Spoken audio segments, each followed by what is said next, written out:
My name is Lisa. I'm 26 years old. I have 2 kids, ages 4 and 3, who attend daycare.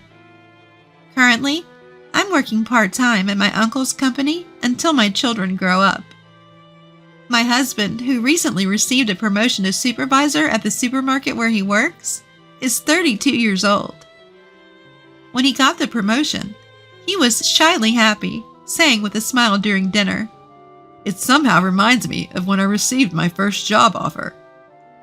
Our children, even though they didn't understand what was going on, seemed happy to see their parents having a cheerful conversation. It seemed like our family time was wrapped in happiness. Today, the promotion was officially announced, so I splurged a bit and bought some higher quality meat that my husband likes in celebration, and made a delicious meal while waiting for him to come home. However, when he came home, his facial expressions seemed different. I went to the door with our kids as usual and said, "Welcome home." But he didn't respond with his usual, "I'm home," and a smile. Our kids and I were puzzled, but I thought he might be tired, so I told him dinner was ready without making a big deal about it. While I was setting the table, my husband, who usually changes clothes and cheerfully comes straight to the dining table asking, "What's for dinner tonight?" sat at the table with a serious expression. And then, looking at the food laid out on the table, he said, "Hey, you! Is this supposed to be my celebratory meal?" I couldn't believe my ears. That's because he's never called me "you" before. Our kids didn't know how to respond to this unfamiliar version of their father and fell silent. Feeling the mood worsen, my husband continued to say things like, "You don't realize how amazing I am. I worked hard to become a supervisor. Do you understand?" Seemingly upset that I didn't seem to respect him enough. I didn't want the celebration to turn sour, and more importantly, I didn't want our children to look anxious, so I tried to appease my husband. "I'm sorry. Thank you for always working so hard for us. We always appreciate it," I told him. He seemed a bit better after I said that, so throughout the meal, I tried to sprinkle words of appreciation and gratitude into our conversation. But he kept saying things like, "This meal isn't enough for my celebration." I was disappointed because I had splurged on expensive meat that we don't usually buy, and made dishes that my husband likes, thinking it would make him happy. But if he thinks the meal is modest, then I must not have met his expectations, I thought to myself, and tried to calm down. I figured his unusual behavior was due to being tired from his first day as a supervisor, and hoped he would be back to his normal self the next day. After the meal, I started cleaning up, relieved to see my husband talking to our children on the couch as usual. Usually, I can hear the 3 of them laughing, but it was very quiet, so I stopped what I was doing and listened to their conversation. I was stunned to hear what they were talking about. "If you want to be like Daddy, you have to study a lot. You'll have trouble in the future if you end up like Mommy, who doesn't study," he was saying. So I rushed over and stopped the conversation. "What kind of thing is that to say to the children?" I asked him, but he responded angrily, "It's not wrong. What's bad about it?" We'd never had a fight before, so I was at a loss for words. When I stayed silent, he sneered and said, "See, you can't answer, can you? You couldn't survive without me, could you?" "You don't want to live off of our children, do you?" I asked him. "What's gotten into you today? You're acting strange. You're not the type to say things like this, are you?" But my husband just replied, "I'm just saying what I've been thinking. I hate that you think you're on the same level as me." He made it sound as if the man I knew until yesterday wasn't his real self, but rather a facade he had been putting on. It was only then that I realized the man standing before me was my husband's true self. I was filled with an emotion I had never felt before. A mix of anxiety, sadness, and frustration at the shocking reality. At that moment, our eldest son, who is 4, said to me, "Mommy works a lot too." Who's more impressive, your part-time working mom or your dad, the big shot at his company? My husband scoffed at our son's silence, saying, "Can't you understand, even at the age of 4? You must have inherited your mom's brains as well as her looks." Thinking he was being scolded, our son looked down, tears welling up in his eyes. To distract the children from the situation, I suggested with a smile, "Shall we take a bath together?" Usually it was my husband who bathed the kids, but they were thrilled to take a bath with me instead.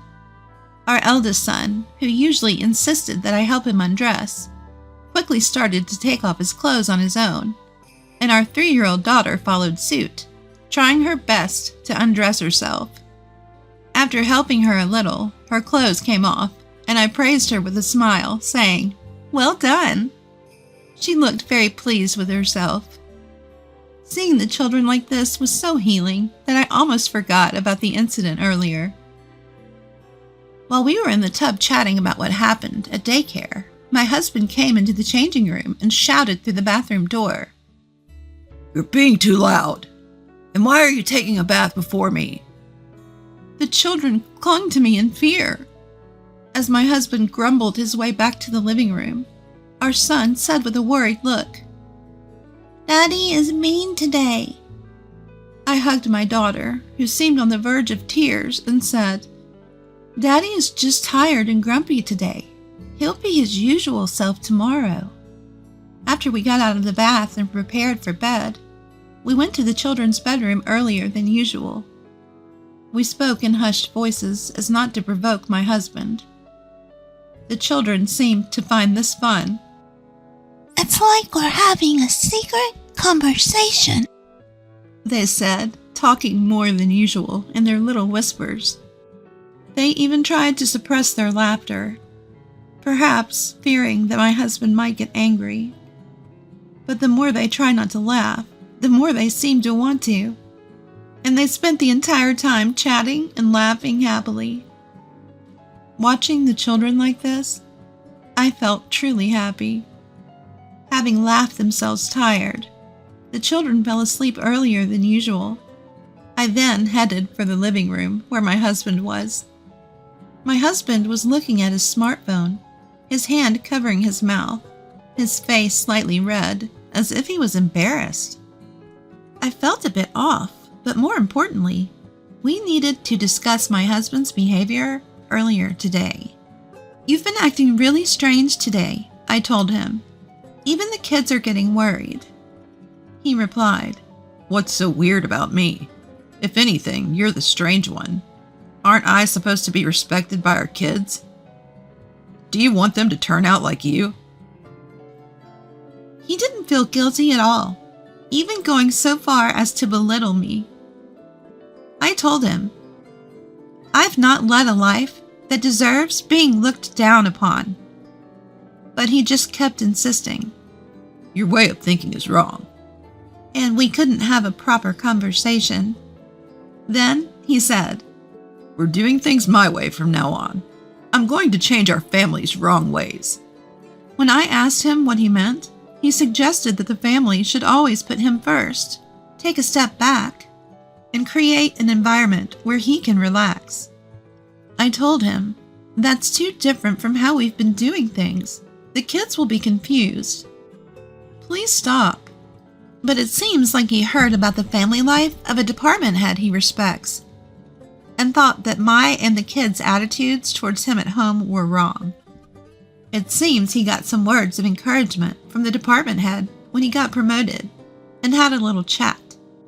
In that conversation, the department head had said, "The reason I was able to become a department head a bit earlier than my peers is thanks to my wife." So my husband asked the department head about his wife and family. The department head's wife doesn't let him do anything, allowing him to focus solely on his work. This hasn't changed even after their child was born, and she manages all the housework and childcare perfectly. Their child, apparently, wants to be just like their father, too. Hearing this, my husband seemed to think that the reason his promotion came later than his peers was my fault. He now believes that if he makes our family like the department head's family, he can catch up with his peers and get promoted earlier. I didn't say it out loud, but I thought to myself that it wasn't my fault, but rather his work wasn't being appreciated. I felt so drained all of a sudden. As I was heading to the bedroom to sleep, my husband stopped me. The moment I got promoted, I've been admired more than ever by the part-timers and temps. As soon as I became a supervisor, my phone never stops buzzing, he said, a hint of blush on his face. Then he said, "You should be more grateful you've got such a popular guy for a husband." Misunderstanding the fact that people were relying on him means he's popular. I had my doubts about what he said, but I was too exhausted, so I just said, sure, and went to the kids' room. I got into the kids' bed and decided to sleep there. The next morning, I was disappointed to find that yesterday wasn't a dream. When our son casually said, Good morning. to my husband, he suddenly yelled, "It's good morning, sir," to your father. Our daughter, startled and scared, burst into tears, and our son, holding back his tears, said, Good morning, sir.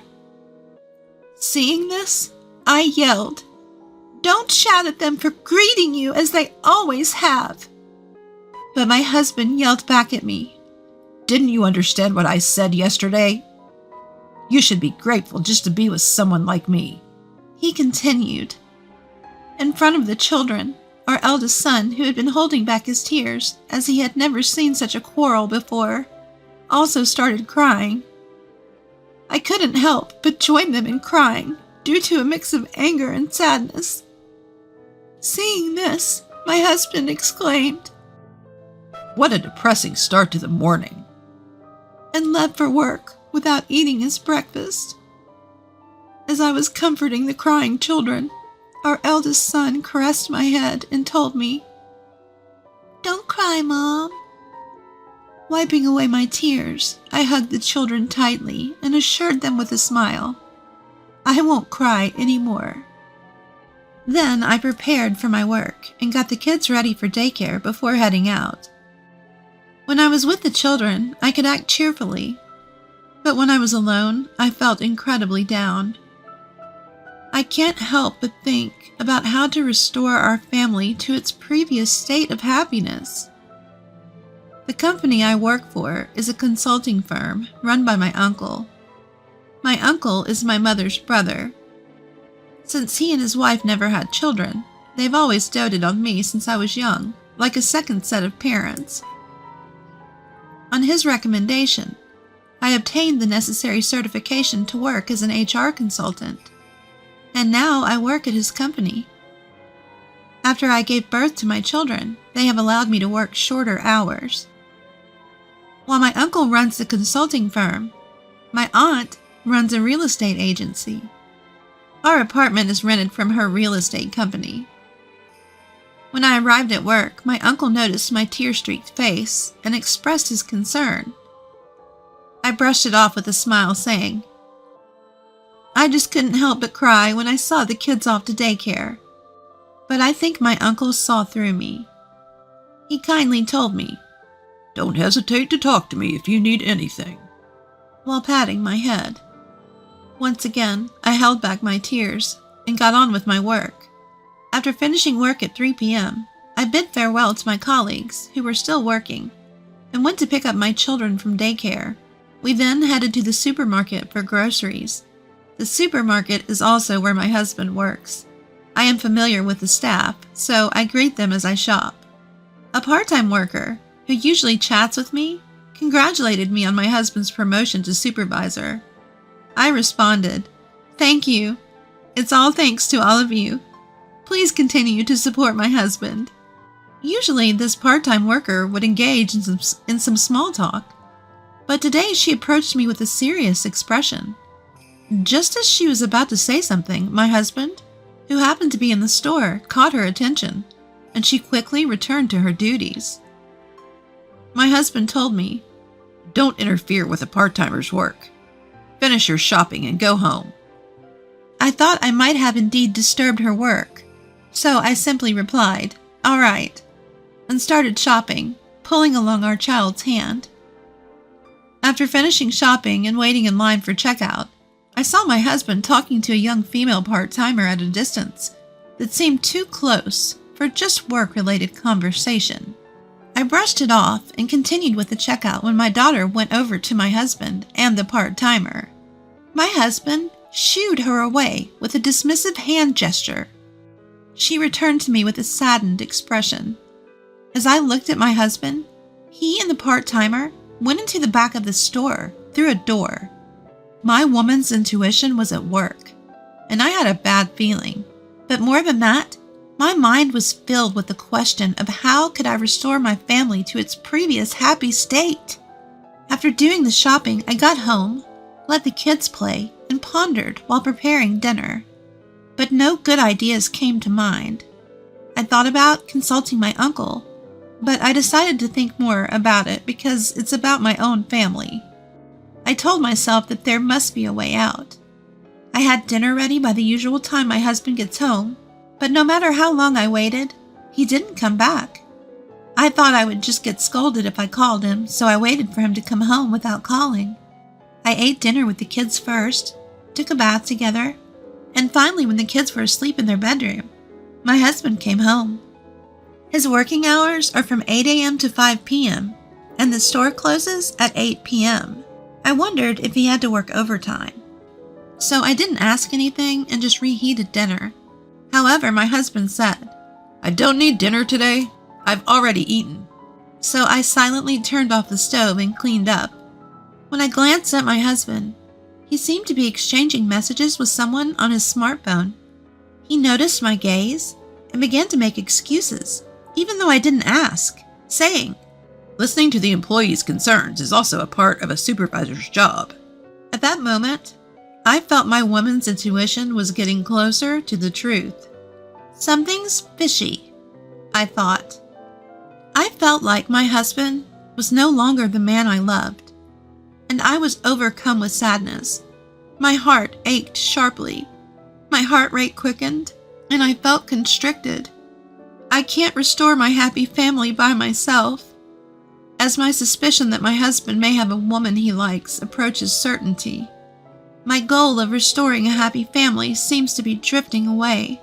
My legs started trembling, so I said goodnight to my husband and decided to sleep in the kids' bedroom again, but I couldn't sleep, and morning came. The kids remembered what happened yesterday morning and said, "Good morning," politely to their father. I saw my husband off to work after breakfast saying, "Have a good day."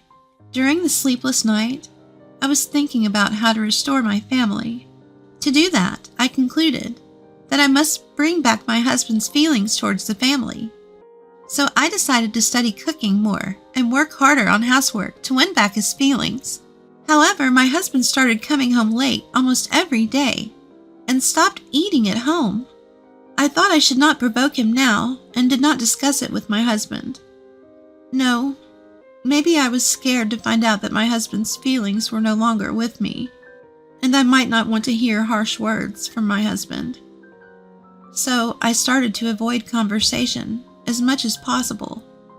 One day, when I was sleeping in the kids' bedroom as usual, I heard a conversation in the living room as if my husband was talking to someone. Even though I thought eavesdropping was bad, I quietly approached the living room door and listened to the conversation through the door. "It's okay, Mary. She won't find out. My wife is so oblivious." I realized that the woman my husband is thinking about now is Mary. "I really love you, Mary," he said. I was listening very calmly, as if I had given up on winning back my husband's feelings. I could give up my family for your sake, Mary." When these words came out of my husband's mouth, my mind went blank. I flung open the door and confronted my husband. "What do you mean by giving up your family? Are you saying you'll abandon not only me, but also our children?" I yelled at him. My husband quickly hung up the phone, his face slightly flustered. But the next moment, he had a defiant attitude. "You'd have a hard time with 2 kids if we divorced, so just silently accept that I'm seeing her," he said. "What are you talking about? There's no way I can accept that. It's not a parent's place to talk about abandoning their children." I couldn't hold back any longer, even though I was worried about waking up the kids. I couldn't stay calm, and I raised my voice to my husband. My husband, who had never seen me argue back so much, was taken aback, but he took a deep breath and shouted back at me. "Who do you think you are, working part-time? If you're so bitter, stop leeching off me. Don't you dare defy me." The next moment, our eldest son went up to my husband and cried out, "I hate you! Get out!" My husband said to our eldest son, "You guys are the ones who should leave." I stood in front of our son and said, "Don't be so harsh on the kids." I thought our son would cry even more, but he was glaring at my husband with an angry face. My husband took out an envelope, likely from the government office, from his bag, and handed it to me with a smirk. Inside the envelope was a divorce paper. "You guys get out. I'll give you 2 days. Be out by then." Saying that, my husband packed his things and left in the car. I hugged our eldest son and said, "Thank you for standing up for Mom," to which he replied, I hate anyone who bullies Mom. and began to cry. When I went into the bedroom where our son and daughter were, our daughter jumped out of the bed, hugged me, and started trembling as she cried. I told my children, "Shall we live somewhere without Daddy, just the 3 of us?" Without any hesitation, the kids said, We don't want this scary place. We don't need Dad. Their decision as little kids might change someday. However, living with someone who can easily say that he will abandon his children for the woman he loves will never lead to the happiness of the children. On the contrary, it might hurt the children physically and mentally. I thought the first priority was to separate the children from my husband as soon as possible. So even though it was late at night, I called my parents and told them everything that had happened. My parents told me to come home right away, but I declined, because it would take 2 hours to get there from here. The reason was that I really enjoyed the job at my uncle's company, and I thought it would not be good for the children to change their environment completely. Moreover, they have a lot of friends at the daycare center, and they look forward to going there every day, so I couldn't choose to go back to my parents' house right away. I consulted with my uncle and told him that I was planning to rent an apartment from my aunt's real estate company. My parents were worried, but they said they would come here first thing tomorrow and ask my uncle and aunt together. The following day, my parents came to my uncle's company, pleaded with him on my behalf, and my aunt was present too. They promised me they would rent me a room. Afterwards, since I was quite busy with work, I asked my parents to handle the moving preparations and picking up the kids from daycare. I had things to do, so I informed my parents I'd be back late and went to work. When my shift ended, I went to the supermarket where my husband works and informed him that I agreed to the divorce. And once that was done, I would go to the county clerk's office to submit the divorce papers. A part-time worker who seemed to want to say something to me then stopped me. She took me to the restroom and conveyed what she had wanted to tell me the other day. "I couldn't say this before, but your husband seems to be chasing after a part-time girl." I asked the part-time worker if the girl's name was Mary. She looked surprised and asked, "How did you know?" I told her that my husband had told me they were dating. She then said she would call this Mary girl and left the restroom. I waited for Mary with mixed feelings. Soon, Mary, a girl with a cute face, came alone. She told me that my husband had threatened her by saying, I won't cut your part-time contract if you get along with me. He also told her to exchange contact information, and she reluctantly did so, after which she started receiving messages from him at all hours. She told me that he waited for her near the employee entrance until her late shift ended every day, and asked her to go to the diner, which was troublesome for her. What was even more frightening was that on Mary's days off, he would come near her house and tell her to come out. She thought this was scary, if true, and showed me all the content of the messages as evidence. I understood that what Mary was saying was true, and I told her that I had heard from my husband that he was dating Mary, and that wasn't the cause, but I would be submitting the divorce papers afterwards. Mary said she wished she had told me about this sooner, but I told her not to worry about it, as this divorce was inevitable. For some reason, we hit it off and exchanged contact information, and then left the restroom. I looked around the store for my husband. However, I couldn't find him, so I went around to the employee entrance and decided to have him called from the office. My husband approached me with a grin and said to me, So you've come to your senses. You can't support 2 kids on a part-timer's salary. With no sympathy left for my husband, I coldly retorted, I can't do it anymore. Let's get a divorce. He looked surprised and asked, Are you sure? How are you going to raise the kids on your own? I replied, You do know I work as a social worker, right? I work part-time with reduced hours, but my income is higher than yours, so don't worry. He seemed surprised. Then I said, I'm going to submit the divorce papers. Goodbye, and headed to the county clerk's office. After submitting the divorce papers, I felt a strange sense of relief, and I couldn't wait to see my children. As I was walking home, I heard a voice from behind me saying, Oh, Lisa! I turned around to see the department head's wife waving and approaching me. You seem cheerful. Something good happened? She asked. Well, it's a bit of a long story, I started, and she kindly suggested we go to a cafe to talk. I was hoping to see my children, but I also thought it best to inform her of my divorce, so we went to the cafe together. I told my parents, I'll be late. I have some things to discuss with the department head's wife before settling down at the cafe. I also informed her about my divorce and the reasons behind it. She seemed surprised to hear this. Oh, it sounds like you've only heard a beautified version of the story, she said.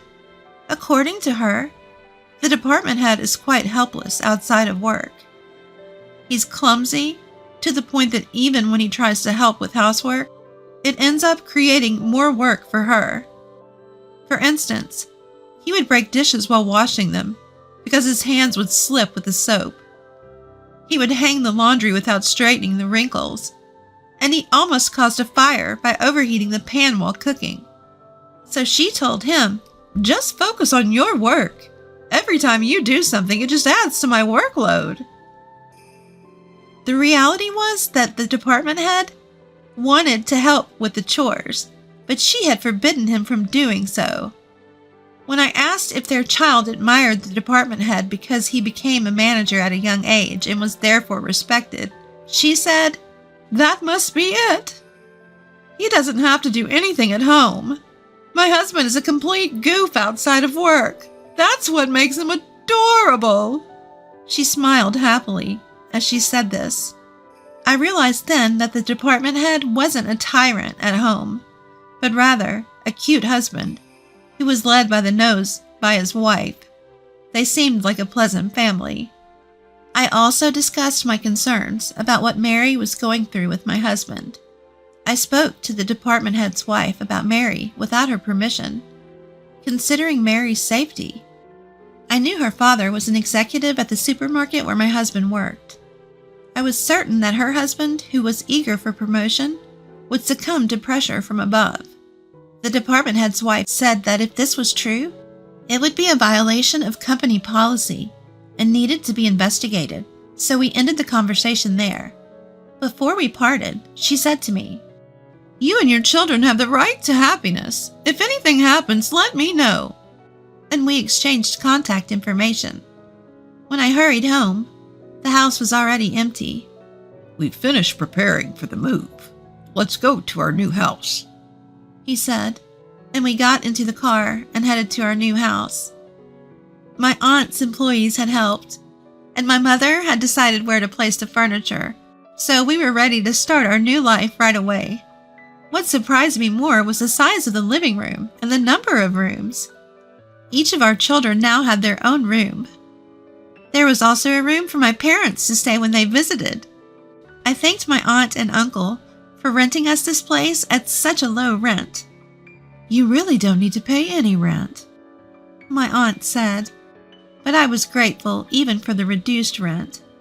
That night, we celebrated the divorce and the move with those who had helped us. 3 days later, I got a nasty call from my ex-husband, which I, of course, ignored. I only read the one message he sent on WhatsApp, but I didn't respond. He was surprised to find that all the furniture was gone and only his belongings were left in the room, and demanded the furniture back. Most of the furniture was something I bought when I was single, so I just overlooked it. 3 days later, I got a call from the department head's wife as well. She told me that the department head had given my ex-husband a stern talking to. Apparently, he was left in a state of shock, his face pale, after being told to live in regret for the rest of his life because there was no turning back. After that, Mary and her parents went to the headquarters compliance department, explained what had been done to her by my ex-husband with evidence from their WhatsApp messages, and submitted call recordings as new evidence. It seemed that this was suggested by the department head's wife to Mary. When my ex-husband found out that the damage report had been reported to the headquarters, he said, "I'm not stalking her. We're dating." However, he was told by the folks at the headquarters that "Having a romantic relationship with a part-time employee while you have a wife is also a violation of compliance." He was shocked into silence. Then, the headquarters representative showed the evidence submitted by Mary, and upon realizing that he had really been causing trouble, that there had been no relationship, and that it was all a misunderstanding, my ex-husband broke down in tears. In the end, it seems he was given a notice of dismissal from the company and was said to be transferred as a regular employee to the branch in Alaska. After that, it seems my ex-husband went to report our divorce and demotion to his in-laws. The in-laws were angry about the cause of the divorce and the fact that they would never see their grandchildren again, and they kicked him out of the house. I received an apology and report from my in-laws about this. I also received an apology from my in-laws, and they promised to make sure he paid his child support properly. Every day, I get messages from my ex-husband saying he wants to start over, but I'm thinking about blocking him soon. My children don't mention their father at all. On the contrary, they seem to be living happily, being pampered by their aunt and uncle. I'm done with marriage. From now on, I want to protect my children's smiles and happiness at all costs.